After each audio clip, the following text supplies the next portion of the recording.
तो ये देखे भाई, अगर फैमिली के साथ रात के टाइम आप बाहर निकल रहे हैं तो भाई आपने एहतियात करनी है और इस वीडियो को सेव कर लेना, वरना आपके साथ भी यही हाल हो सकता है जो इनके साथ हो रहा है। भाई अगर आप फैमिली के साथ बहन भाइयों के साथ बाहर निकल रहे हैं तो भाई इस वीडियो को आपने सेव कर लेना, आपका फायदा होगा। मेरे बहुत से भाई अपनी वाइफ के साथ बाहर आ जाते हैं और उनको सस्ते बाजारों का पता नहीं होता, महंगी चीजें वो लेकर दे देते हैं और उनका भी यही हाल होता है। भाई अब आपने महंगी जगहों पे नहीं जाना, आपको एक फैक्ट्री आउटलेट दिखाने जा रहे हैं, आए आपको लोकेशन बताते हैं। ये देखें, ये लाहौर भट्टा चौक वाला इशारा है। यहाँ से आपने ना ही बेदिया की तरफ जाना, ना ही आपने आर्य बाजार की तरफ जाना है, सीधा आपने आगे एयरपोर्ट की तरफ आ जाना है। जैसे थोड़ा सा आगे आगे आपके उल्टे आते आपको शल का पापा नजर आएगा। इसके सामने यासर ब्रोस है, यासर ब्रोस के बिल्कुल साथ एपी हाइट्स प्लाजा है, फैसल बैंक वाला। तो आपको सामने Salora ladies bag factory outlet नजर आ जाएगा, तो आपने सीढ़ियां उतर के नीचे आ जाना है।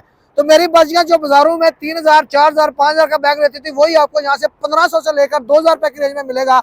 इसके अलावा आपको इंपोर्टेड बैग की भी तमाम वैरायटी मिलेगी, वो भी 50% डिस्काउंट के ऊपर।